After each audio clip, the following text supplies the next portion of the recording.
Imagine owning a $50 million estate but being thrown face-first onto the pavement like garbage simply because you wore a cheap uniform. For Joseph Castle, a billionaire in disguise, this wasn't just a bad day, it was the ultimate trap to expose the fake, the cruel, and the greedy. We live in a world where people are judged by their shoes, not their souls. It's heartbreaking, and honestly, it makes you lose faith in humanity. But what happens when the poorest person in the room is actually the richest in spirit? Today, you're going to witness a social experiment that goes horribly wrong before it goes beautifully right. You'll meet Mary, a struggling maid who risks her entire livelihood to protect a delivery boy that everyone else ridiculed. She had no idea she was saving the owner of the house. Get ready for a roller coaster of humiliation, heartbreak, and the most satisfying, jaw-dropping reversal of fate you have ever seen. Mary is about to lose everything, but karma has a luxury limousine waiting just around the corner. If you believe that kindness is a superpower that deserves to be rewarded, hit that like button right now to send a signal to the universe. Subscribe to our channel and turn on notifications to join our family of dreamers. Let's find out who survives. The kindness test. Joseph Castle stood before the vintage floor-length mirror, but the reflection staring back wasn't the powerful billionaire the world knew from Forbes covers. Instead, he saw a simple delivery boy, cap pulled low, hiding the sharp, calculating eyes of a man worth billions. This was the start of a daring undercover boss operation, a calculated move to see who remained loyal when the prestige was stripped away. He adjusted the worn-out collar of his uniform, his heart racing with the thrill of this social experiment, knowing that what he found today would definitively separate the wheat from the chaff in his inner circle. It wasn't just about inspecting the property's maintenance, it was a desperate search for authenticity in a world of plastic smiles and transactional relationships. With a secret identity firmly in place, Joseph wanted to strip away the veneer of his status to conduct the ultimate kindness test on his own staff. He'd spent years wondering if people respected him or just his wallet, and this rich man-poor woman dynamic, though he hadn't met the woman yet, was the only way to find out. He grabbed a heavy, nondescript box, the physical weight of it nothing compared to the emotional burden of doubt he carried. As he walked toward the sprawling estate he had just purchased, the morning sun cast long shadows, hinting at the destiny awaiting him behind those iron gates. He wasn't necessarily looking for a romance drama, but deep down, a part of him craved a love story written in truth, not checks and balances. The gravel crunched under his cheap sneakers, a sound so alien to a man used to the silence of handmade Italian leather. "Here goes nothing," he muttered to himself, a common colloquialism that belied the massive stakes of this heart-touching endeavor he was about to undertake. The plan was simple yet terrifying: pose as a nobody to see who treated him like a somebody without the incentive of gain. It was a quest for true love in its purest form, love for a fellow human being regardless of status. He knew he might face humiliated silence or open scorn, but he was ready for the shocking reality of human nature, whatever it might be. This wasn't just a prank, it was a search for redemption for a soul tired of sycophants. He needed to know if kindness still existed when there was absolutely no reward to be gained from it. Approaching the service entrance, he felt a knot of anxiety that no high-stakes board meeting had ever caused him. This was karma in action, he thought, testing the universe to see what it would return to him when he was at his most vulnerable. He wiped a bead of sweat from his forehead, fully committing to the role, ready for a life-changing revelation. If the staff treated a lowly courier with disdain, they would seal their fate, but if someone showed grace, it would be an unconditional victory for the human spirit he so desperately wanted to believe in. He reached for the intercom, his finger hovering over the button, creating a plot twist in his own life narrative that no one saw coming. The gate loomed large, a barrier between his two worlds, and as he pressed the buzzer, he felt the heavy doors of his hidden air persona unlock. Inside that mansion, people were going about their day, completely unaware that their master was at the gate, begging for entry like a pauper. But before the gate even clicked open, the sound of hurried footsteps approached from the other side, signaling the start of the game.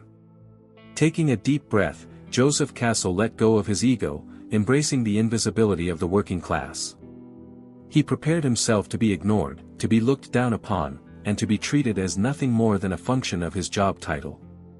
Yet, a small glimmer of hope remained, a hope that perhaps, just perhaps, he would find a diamond in the rough. He steeled himself, putting on a weary expression that matched his attire. The buzzer rang out, a harsh sound in the quiet morning, marking the beginning of a day that would rewrite his history. Inside the mansion, Mary Peterson was already 3 hours into her shift, her hands raw from scrubbing the marble floors that cost more than her entire life's earnings. She was the definition of the poor woman in this unfolding drama, a hidden heir to nothing but debt and responsibility. Despite the ache in her back, she moved with a grace that belied her exhaustion, driven by a desperate need to keep this job for her sick mother. She was the invisible engine that kept this luxurious machine running, yet she remained unseen by those she served. The estate manager, a man whose cruelty was only matched by his incompetence, barked orders at her from across the hall, his voice echoing like a thunderclap. "Miss Peterson, you missed a spot." He sneered, clearly enjoying the power trip of humiliating someone who couldn't fight back. Mary bit her lip, swallowing her pride, a daily ritual that tasted bitter but was necessary for survival. She didn't know that a billionaire was about to step into her world, or that her quiet suffering was about to become the center of a social experiment. Her uniform was clean but threadbare, a stark contrast to the opulence surrounding her, serving as a constant reminder of the cruel class divide. She wiped her forehead with the back of her hand, her eyes catching a glimpse of the heavy iron gates through the window. Little did she know that her destiny was currently standing on the other side of that metal barrier, waiting to be let in. It's hard to imagine, but have you ever felt like you were screaming underwater? That was Mary's life every single day. She picked up her bucket and moved to the next section, her mind drifting to dreams of a better life, a classic romance drama playing out only in her head. She imagined a world where she wasn't judged by her shoes or her bank account, but by the content of her character. It was an unconditional hope that kept her going, even when the reality of her situation felt like a prison sentence. She was a delivery boy of sorts herself, delivering perfection to people who only returned disdain. As the buzzer rang, jarring her from her thoughts, she felt a strange shiver down her spine, as if the atmosphere in the house had suddenly shifted.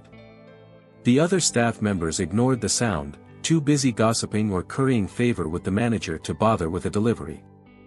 Mary, however, felt a pang of sympathy for whoever was waiting outside in the heat.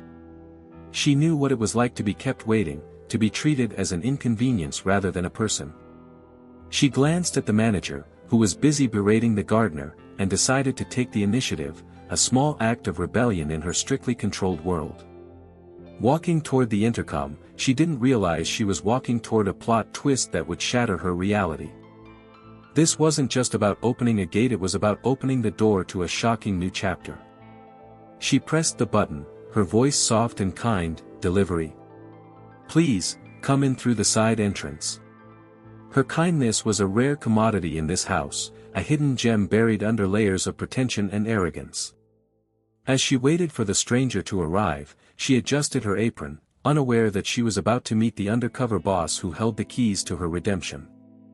The air was thick with unspoken tension, the kind that precedes a storm, or perhaps, a miracle. Mary Peterson took a deep breath, prepared to offer a smile to a stranger, simply because she knew how much it hurt to receive a frown. Joseph Castle stepped through the service gate, the gravel crunching loudly under his worn sneakers, announcing his arrival to a courtyard filled with activity. The staff were bustling about, preparing for a garden party, but as Joseph approached, a hush fell over the immediate area, not out of respect, but out of disdain. The wealthy residents and senior staff looked him up and down, their eyes lingering on his cheap cap and stained uniform with palpable disgust. It was a shocking display of elitism, reinforcing the cruel class divide he had feared existed. He felt the sting of their judgment, a visceral reaction that made him want to reveal his true identity right then and there. But he held back, remembering the mission, the social experiment that demanded his patience. "Just a delivery," he mumbled, intentionally keeping his voice low and submissive, playing the part of the humiliated delivery boy to perfection. A woman in a silk dress literally turned her back on him, shielding her eyes as if his poverty was contagious. "Deliveries go round the back, trash," one of the junior butlers sneered, not even bothering to look Joseph in the eye. The insult cut deep, not because it hurt Joseph's ego, but because it revealed the rot at the heart of his new home. This wasn't just bad manners, it was a systemic failure of empathy, a kindness test that everyone was failing spectacularly. Joseph clutched the package tighter, his knuckles turning white, wondering if anyone here possessed a shred of decency. He walked past a group of housekeepers who giggled and pointed at his shoes, making him feel small in a way he hadn't felt since he was a child. It was a heart-touching moment of vulnerability for the billionaire, realizing that money could buy this estate, but it couldn't buy class or character for the people inside it. He was a rich man in a poor man's costume, seeing the world through a lens of prejudice that usually filtered out people like him. The sun beat down on him, and he wiped sweat from his brow, exaggerating his exhaustion to see if it elicited any sympathy. It didn't.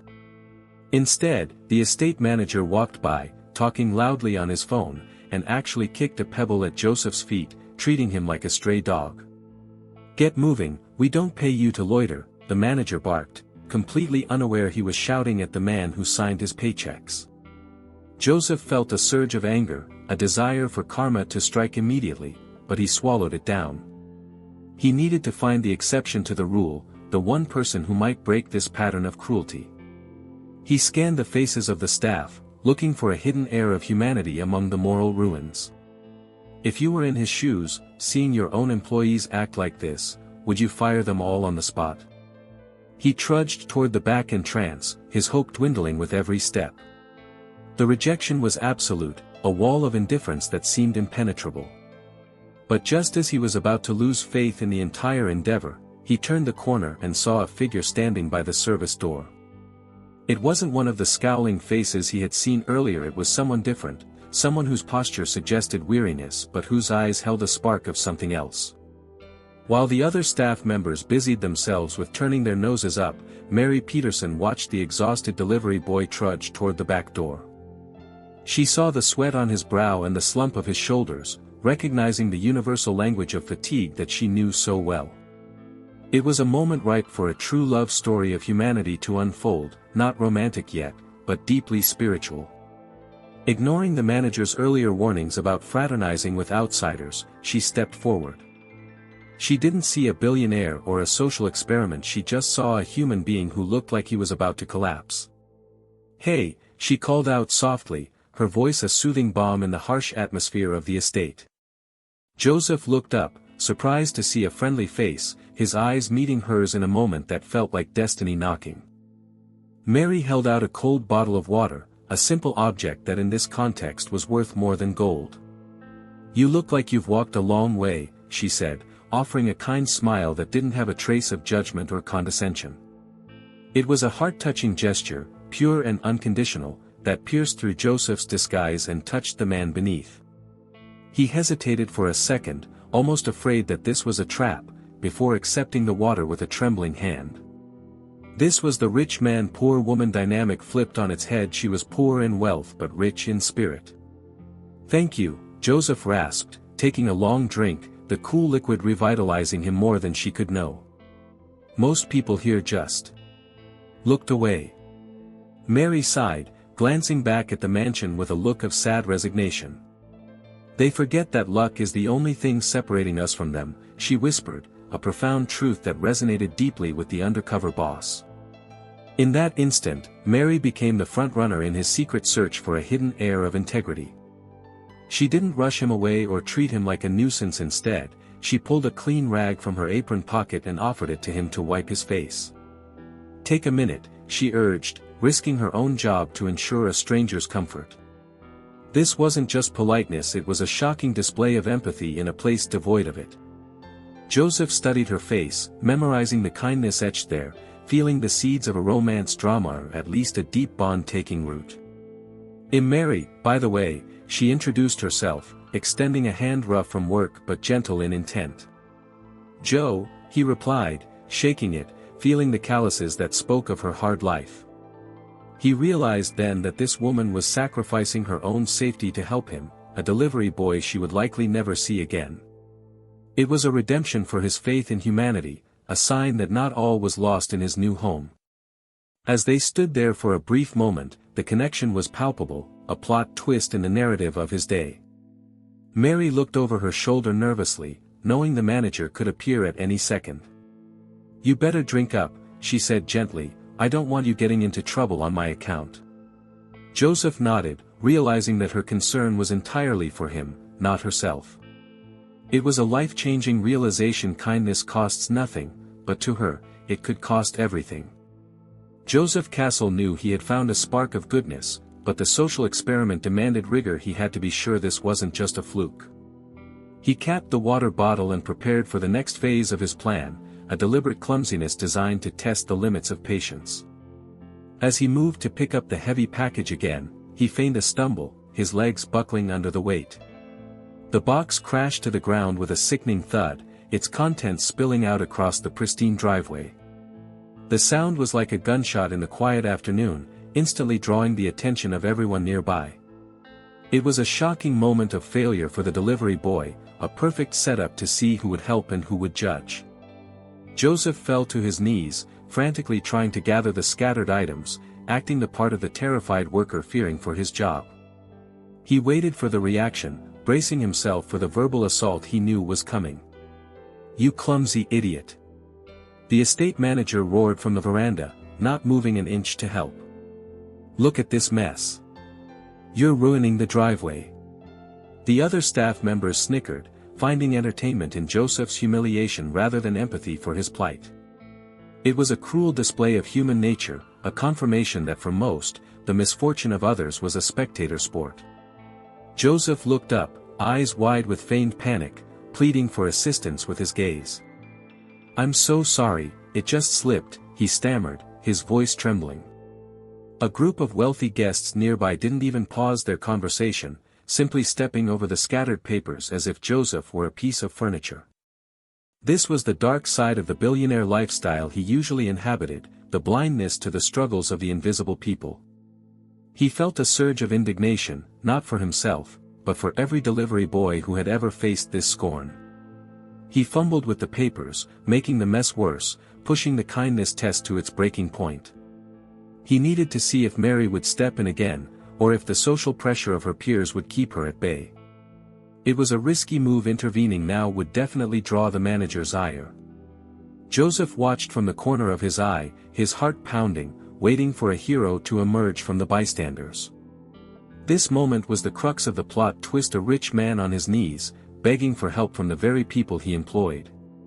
It was a scene straight out of a romance drama, where the protagonist hits rock bottom before the hands of destiny reach out. He saw the manager marching towards him, face red with rage, ready to kick him off the property. "Leave it! Get out before I call the police!" the manager screamed.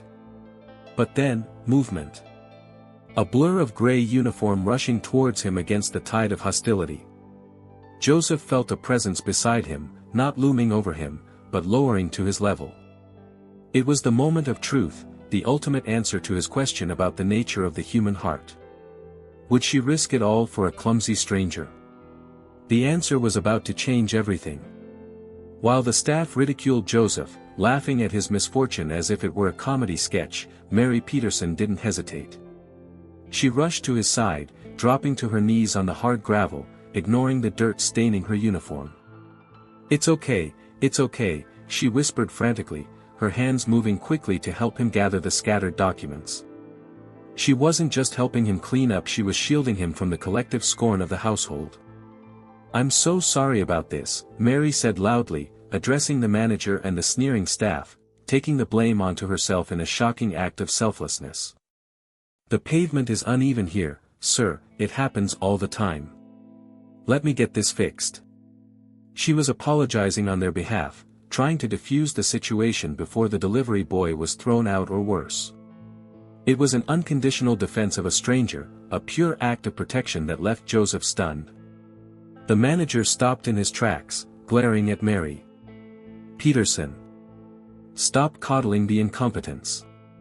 Let him clean his own mess." But Mary didn't stop. She worked faster, her hands brushing against Joseph's, creating a fleeting connection that felt electric.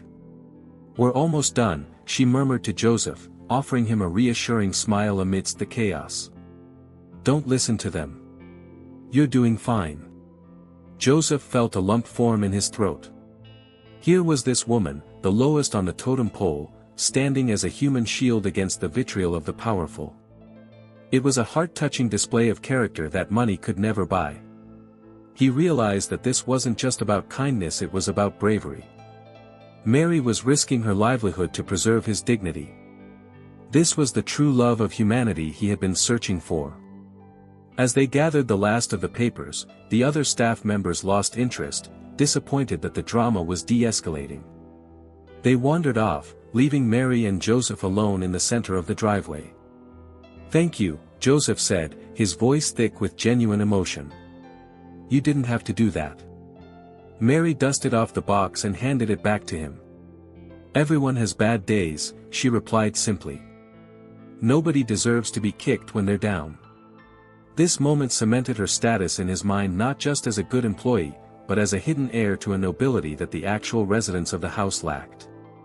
The contrast was blinding. The billionaire in disguise was being saved by the maid who had nothing. It was a redemption arc for the human race, played out on a patch of dusty gravel. Mary stood up, wincing slightly, a detail that didn't escape Joseph's sharp eyes.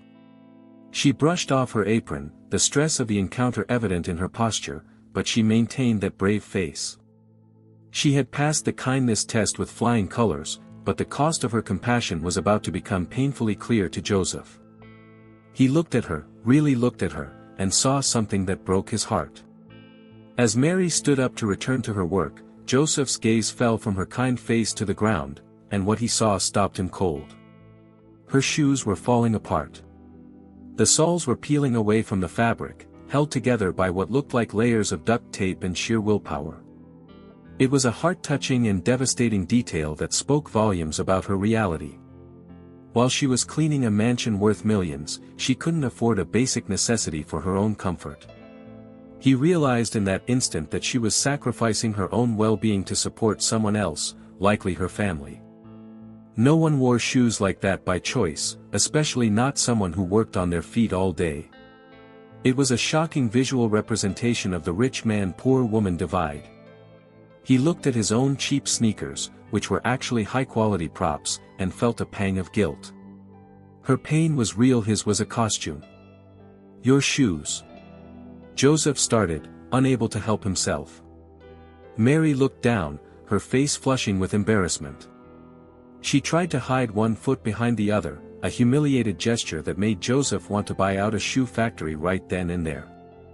"Oh, these? They're fine," she lied, her voice tight.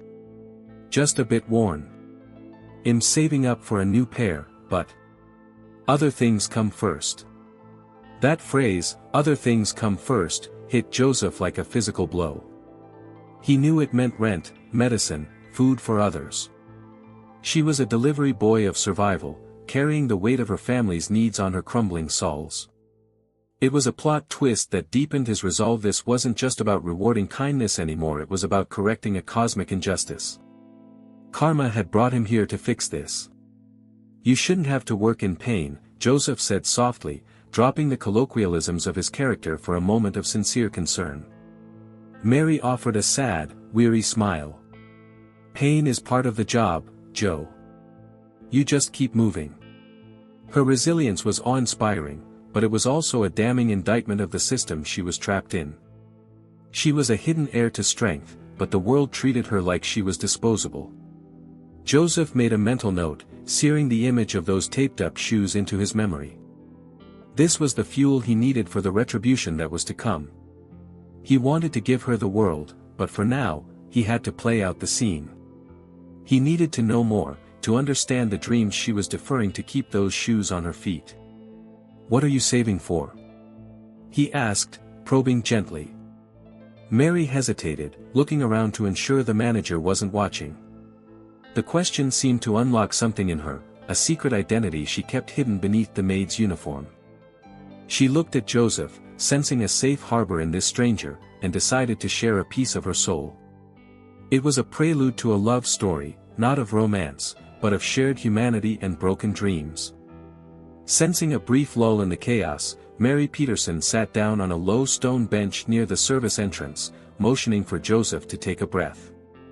"I'm not just saving for shoes," she confided, her voice dropping to a whisper, unaware she was speaking to the billionaire owner of the house. "I'm saving for nursing school. My mom is sick, and I want to be able to help people like her. Real help, not just scrubbing floors." Joseph listened, captivated. This wasn't just a maid, this was a woman with a vision, a destiny she was fighting tooth and nail to reach.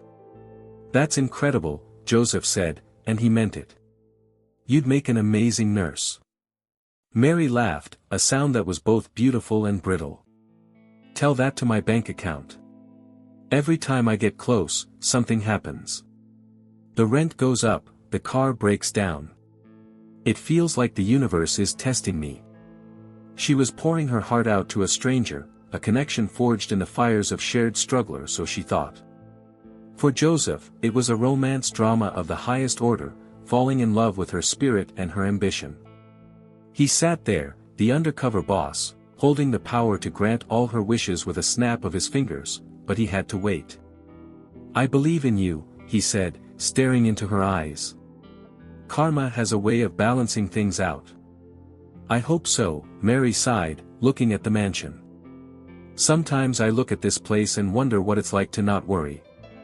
To have someone look out for you." Her vulnerability was a heart-touching gift she was giving him, completely unaware of the irony. She was speaking to the one man who could make that happen. It was a secret identity trope come to life, the prince in pauper's clothing listening to the Cinderella story. "You deserve to be looked out for," Joseph insisted, his voice intense. Mary looked at him, surprised by his conviction. "You're a good listener, Joe. Better than the people who live here. They look right through me." It was a shocking indictment of his peers, and Joseph felt a wave of shame for his class. He vowed then and there that he would change her life, that this would be a life-changing encounter for her. They sat in a companionable silence for a moment, two people from opposite ends of the spectrum finding common ground. It was a scene of pure, unconditional connection. But the universe, or rather the estate manager, had other plans. The tranquility was shattered by the sound of heavy footsteps crunching on the gravel, fast and angry. The bubble of intimacy was about to burst. Mary jumped up, fear flooding her eyes. "I talked too long," she whispered, panic rising in her voice. Joseph stood too, his protective instincts flaring. The plot twist was coming, and it wasn't going to be pleasant. The dream she had just shared was about to collide violently with the nightmare of her reality. The estate manager rounded the corner, his face a mask of pure fury as he caught Mary talking to the trash. "Peterson!" he screamed, his voice cracking with rage. "I knew you were a slacker. I turned my back for 5 minutes and you're fraternizing with the help instead of doing your job." The accusation was unjust and cruel, hitting Mary like a physical slap. "I was just..." Mary stammered, terrified. "I was just getting back to work." But the manager wasn't listening. He was a small man with a little power, and he intended to use it to humiliate her. "No, you're done," he spat, pointing a shaking finger at the gate. "You're fired. Get your things and get off my property. Now." It was a shocking escalation, a disproportionate punishment for a moment of kindness. Mary turned pale, her world crumbling around her. "Please," she begged, tears welling in her eyes. "I need this job. My mother. Please." It was a heart-touching plea that would have moved a stone, but the manager was heartless. "Not my problem. We don't pay you to chat with delivery boys." Joseph felt a cold rage settle in his stomach. This was the rich man-poor woman dynamic at its ugliest power, used to crush the vulnerable. He watched Mary, the hidden heir of so much potential, being discarded like garbage. "She was helping me," Joseph interjected, his voice low and dangerous. "Don't fire her for being human." The manager turned his sneer on Joseph. "You shut up, or I'll have you arrested for trespassing. And you," he turned back to Mary, you're finished in this town. I'll make sure you never work in a high-end estate again." It was a vindictive, life-changing threat that sealed Mary's fate. She looked at Joseph, her eyes filled with despair, believing her kindness had cost her everything. This was the false defeat, the moment where evil seemed to triumph. The manager smirked, feeling victorious in his cruelty. Mary sobbed, a sound of pure heartbreak. She had lost her income, her dream of nursing school, and her dignity, all in the span of a few minutes. It was a humiliation so profound it was hard to watch. "Go!" the manager roared. Mary flinched, turning to flee, her taped shoes scraping sadly against the ground. She was broken, a victim of a system that punished the good and rewarded the bully. Joseph stood there, clenching his fists, knowing that this injustice could not stand. But for the moment, he had to play the part of the powerless witness. Joseph couldn't maintain his silence any longer. He stepped forward, breaking character to intervene, his billionaire authority bleeding through the delivery boy facade. "You are making a huge mistake," he warned the manager, his voice steady and commanding. "You have no idea what you're doing." For a second, the manager hesitated, unnerved by the sudden shift in the delivery boy's demeanor. But the arrogance of his position quickly returned. "Are you threatening me?" The manager laughed incredulously. He signaled to the security guard stationed at the perimeter. "Get this trash off the property. Both of them." It was a shocking turn of events. The owner of the estate was being evicted from his own home. Two burly guards grabbed Joseph by the arms, treating him like a criminal. "Get your hands off me!" Joseph shouted, struggling not because he was weak, but because he was furious. He was forcefully thrown toward the gate, stumbling onto the public road. It was a physical manifestation of the humiliated state he had been play-acting, only now the bruises were real. He watched helplessly as Mary was escorted out behind him, her head hung low in defeat. The heavy iron gates slammed shut with a finality that echoed in the silence. Joseph stood on the sidewalk, brushing the dust off his uniform, seething. He had been thrown off his own property, treated like a leper. It was a redemption arc hitting its lowest point. The staff inside were laughing, high-fiving the manager for taking out the trash. Mary stood a few feet away, her small bag of belongings clutched to her chest. She looked completely hopeless and unemployed, a tragic figure in the afternoon sun. The social experiment had gone terribly wrong, causing real-world damage to the one person who didn't deserve it. Joseph felt a heavy burden of guilt. His test had destroyed her life. "I'm so sorry, Mary," he said, walking over to her. But what could a delivery boy do? In her eyes, he was just another powerless victim. "It's not your fault," she whispered, though her voice lacked conviction. She was staring at the closed gate, the symbol of the world she was locked out of. This was the ultimate low, the all-is-lost moment in their shared story. The plot twist had left them both on the street. But Joseph looked at the mansion, his mansion, and a cold resolve hardened in his eyes. They had thrown out the wrong man. And tomorrow, they were going to pay. Mary finally broke. The adrenaline faded, leaving only the crushing reality of her situation. She sat on the curb and buried her face in her hands, her shoulders shaking with violent sobs. "I don't know what I'm going to do," she cried, her voice muffled and thick with grief. "My mom's medication. The rent. It's all gone." She believed her kindness had cost her everything she worked for, a cruel lesson that the world was punishing her for being good.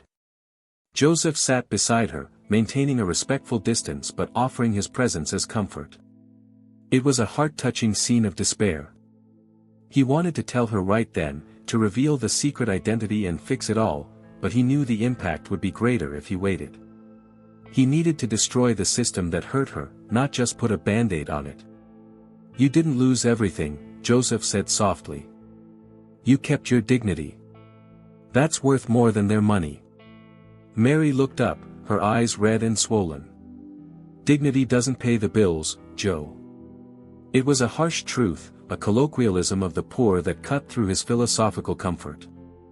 She wiped her tears, trying to pull herself together, but the wave of hopelessness was too strong. She felt humiliated, small, and utterly alone in a big, uncaring world. I thought if I worked hard, if I was good. She trailed off, unable to finish the thought. The myth of meritocracy had shattered before her eyes. She was the victim of a romance drama tragedy, where the heroine loses it all. Joseph handed her the last clean corner of his rag. This isn't the end, Mary. I promise you, this isn't how your story ends. She looked at him, confused by his certainty. You're a nice guy, Joe, but what can we do? We're nobodies. That word, nobodies, stung Joseph. It was how the manager saw them, how the world saw them. But he knew better. He knew that she was a somebody, a hidden heir to greatness. Go home, be with your mom, Joseph urged her. Trust me. Just trust me. Mary stood up shakily, clutching her bag. She looked at the gate one last time, a look of longing and pain, before turning away. Goodbye, Joe. Good luck. She walked away down the street, her taped shoes dragging, a picture of defeat. Joseph watched her go until she turned the corner.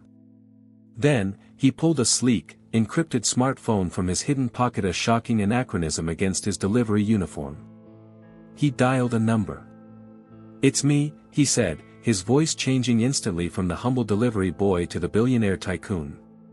Prepare the convoy. And get me the termination papers for the entire management staff. We move at dawn. The next morning, the sun rose over the estate, promising a day of reckoning. The air was still, but the ground began to vibrate with a low rumble that grew louder by the second. Suddenly, a convoy of black, armored luxury limousines turned the corner, moving in a predatory formation. They surrounded the mansion, blocking the exits, a fleet of steel and chrome that screamed power. Inside the mansion, the staff froze. The arrogant manager looked out the window, his coffee cup freezing halfway to his mouth. Who is that? He whispered, fear creeping into his voice. This wasn't a guest, this was an invasion. The limousines came to a halt in the driveway, right where Joseph had been humiliated the day before. The sheer display of wealth silenced the staff instantly. Drivers in impeccable uniforms stepped out, opening the doors with synchronized precision. The manager ran out to the driveway, buttoning his jacket, sweat already beading on his forehead. He was expecting a VIP, perhaps a furious investor, but he wasn't prepared for the shocking truth. The atmosphere was thick with tension, a plot twist waiting to explode. From the lead car, security agents swarmed out, securing the perimeter. They looked at the household staff with cold, professional detachment. The manager tried to approach. What is the meaning of this? Who are you? He demanded, trying to muster some authority. But he was ignored, treated like a ghost. Then, the door of the central limousine opened. A polished black shoe stepped onto the gravel. No tape, no wear, just Italian leather worth more than the manager's car. The silence was absolute. Everyone held their breath, waiting to see the face of the power that had descended upon them. It was the return of the king, the billionaire coming to claim his castle. But more importantly, it was the return of the delivery boy, now armed with the sword of justice. The residents who had mocked the trash the day before now peered fearfully from behind curtains. The stage was set for the ultimate reveal. The figure emerged fully. It was Joseph Castle, dressed in a custom three-piece suit that cost a fortune, radiating an aura of untouchable authority. He adjusted his cufflinks, the sun glinting off gold, and turned his gaze toward the manager. The recognition didn't hit the manager instantly. Context is everything. But as Joseph removed his sunglasses, the color drained from the manager's face. Joseph Castle stepped forward, his presence dominating the space. He walked straight up to the terrified manager who had fired Mary, stopping just inches from him. The manager squinted, his brain struggling to reconcile the powerful titan before him with the clumsy delivery boy he had abused. Then, Joseph smiled a cold, humorless smile. "Hello again," he said, his voice the same one that had asked for water yesterday. The realization hit the manager like a physical punch. His knees actually buckled. You're... He stammered, unable to form a coherent sentence. "The delivery boy," Joseph finished for him. "And the owner of this house. And your boss." The staff behind the manager gasped, a collective sound of shock and horror. This was the undercover boss nightmare scenario come to life. "Mr. Castle. I didn't know," the manager pleaded, his arrogance evaporating into pathetic groveling. "It was a misunderstanding. I was trying to protect your property." Joseph laughed, a dry, sharp sound. "Protect it from what? From kindness? From hard work?" He circled the manager like a shark. "I saw everything. I saw how you treat people when you think no one of consequence is watching." This was the shocking reveal, the climax of the social experiment. Joseph's eyes scanned the line of staff, identifying every single person who had laughed, who had looked away, who had sneered. They all looked at their feet, humiliated by their own behavior. "You fired the only person in this entire household who deserves to be here," Joseph stated, his voice booming. I can hire her back. Immediately." The manager cried, desperate to save his own skin. "I'll give her a raise." Joseph silenced him with a raised hand. "You don't get to fix this," he said coldly. "You are the problem." The karma was instant and crushing. "You called her trash," Joseph reminded him, stepping closer. "But you are the one who polluted my home with your cruelty." He snapped his fingers, and his assistant handed him a file. "You're fired. All of you who stood by and laughed. Pack your things. You have 1 hour." The manager collapsed, weeping, begging for a second chance. But Joseph was unmoved. It was an unconditional rejection of their toxicity. He turned his back on them, the rich man dismissing the morally poor. "Now," Joseph commanded, looking at his head of security. "Find her." The driveway was a scene of chaos as the fired staff scrambled, but Joseph ignored their fawning apologies and tearful pleas. He walked through them as if they were invisible, giving them a taste of their own medicine. He had no time for their fake remorse. His mind was focused entirely on the love story that needed a resolution. He demanded to know the location of the woman who showed him mercy. "I want Mary Peterson's address." Now, Joseph barked at his personal assistant. The assistant tapped furiously on a tablet. "We have her file from the employment records, sir. She lives in the East End tenements." Joseph nodded, his expression softening only slightly. "Get the car ready. We're going there." The remaining staff, those who hadn't been fired, the few who were invisible in the background yesterday, watched in awe. Their boss was ignoring the needs of his billion-dollar estate to chase after a fired maid. It was a romance drama playing out in real life. Joseph didn't care about the optics, he cared about the debt of gratitude he owed. "Sir, do you want us to call her?" the assistant asked. "No," Joseph replied. "She needs to see me. She needs to see that she wasn't wrong to be kind." He wanted to deliver this message personally. He was going back to being a delivery boy, but this time, he was delivering justice. He climbed back into the lead limousine, leaving the wailing manager behind in the dust. The destination was a humble apartment block, miles away from the luxury he was used to. It was a journey into the heart of the city, to find the heart of the woman who had saved him. Inside the car, Joseph felt a nervousness he hadn't felt in years. What if she wouldn't see him? What if she was too hurt? He checked his reflection, straightening his tie. He wanted to look his best for her, to show her the respect she had been denied. This was the destiny he had felt at the gate. The convoy peeled away, leaving the mansion silent and empty of its cruelty. Joseph stared out the window, watching the landscape change from green lawns to concrete jungle. He was on a mission of redemption, and nothing would stand in his way. He was coming for Mary. The limousine convoy looked alien parked in front of the peeling paint of Mary's apartment building. Neighbors peered out of windows, wondering if the president was visiting. Joseph stepped out, ignoring the stares, and walked up the graffiti-stained stairs. He tracked Mary Peterson down to her humble apartment to return the kindness she freely gave. He carried a bouquet of flowers, a simple gesture, but one he knew she would appreciate. He knocked on the door, his heart pounding. Inside, he could hear muffled crying. It broke his heart anew. "Mary?"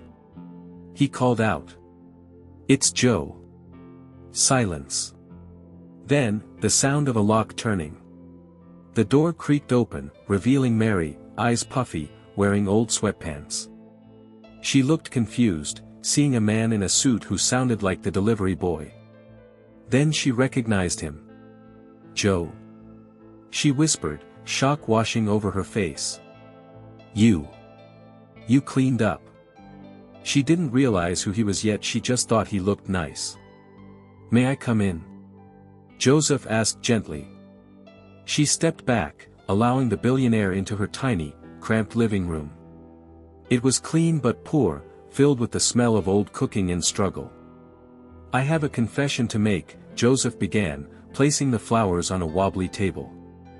"I wasn't a delivery boy, Mary." He took a deep breath. "My name is Joseph Castle. I bought the estate." Mary stared at him, her mouth falling open. The shock was absolute. You own the house." She gasped. "But the shoes. The water." "It was a test," Joseph explained, stepping closer. "And you were the only one who passed." Mary backed away, overwhelmed. "So you saw me get fired. And you did nothing." The hurt was visible in her eyes. "I had to finish the experiment," Joseph said, his voice pleading for understanding. "But I'm here to make it right. I'm here to fix everything." He saw the nursing textbooks on the shelf, the care she took of her small home. This was a hidden heir to dignity living in squalor. "I tracked you down because I couldn't let you think that kindness is a weakness," Joseph said firmly. "It is the greatest strength there is." Mary looked at him, tears welling up again, but this time they were different. "Why are you here, Mr. Castle?" she asked, her voice trembling. Joseph smiled, a genuine, warm smile. "Please, call me Joe. And I'm here to give you your job back. And a whole lot more." In a stunning reversal of fate, Joseph pulled a set of heavy, ornate keys from his pocket. "I fired the staff," he announced, watching Mary's eyes widen. "The manager, the people who laughed. They're gone." It was the justice she had prayed for but never expected. But the house needs someone to run it. Someone with heart. Someone who knows what it means to work hard. He held the keys out to her. "I don't want you to be the maid, Mary. I want you to be the estate manager." Mary gasped, covering her mouth with her hands. "Me? But I'm not qualified." Joseph shook his head. "You have the only qualification that matters, you're a good person. I can teach you the rest. Plus, I'll pay for your nursing school. You can work and study." It was a life-changing offer, a fairy tale ending to a nightmare. "And," Joseph added, pulling a small box from his pocket, "I noticed you needed these." He opened it to reveal a pair of high-end, orthopedic nursing shoes. "For when you're on your rounds." Mary burst into tears, not of sadness, but of pure relief and joy. She took the keys, feeling the cold metal in her palm. It was the weight of a new life. "Thank you," she sobbed. "Thank you, Joe." He hugged her, an unconditional embrace between friends. "No, thank you," he whispered. "You saved me from becoming like them." They walked out of the apartment together, down to the waiting limousine. The neighbors watched as Mary Peterson, the former maid, was ushered into the back of a luxury car by a billionaire.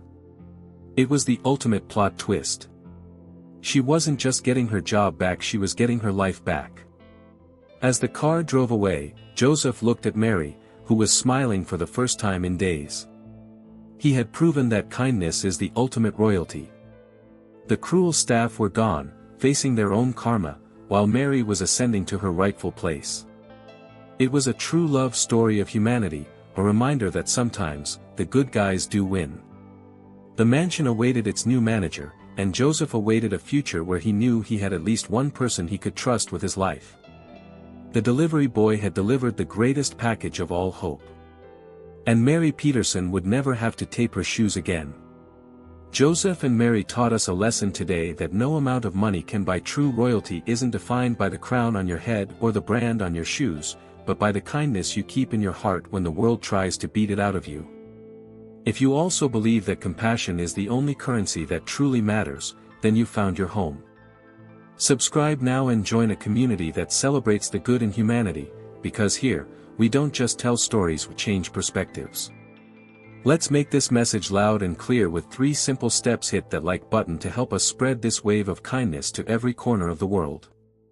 Drop a comment below. Honest, have you ever been judged by your appearance, or have you been the one to judge? I want to read your story. And share this video with a friend who needs a powerful reminder that sometimes, the good guys do win. And while you wait for our next adventure, know that our channel is a treasure chest of emotional journeys just like this one. Go explore our older videos and discover other unforgettable stories of redemption and love that are waiting for you. And to ensure you don't miss the incredible tales we still have to tell, turn on that notification bell right now. You won't want to be left out of the next emotion. See you in the next story.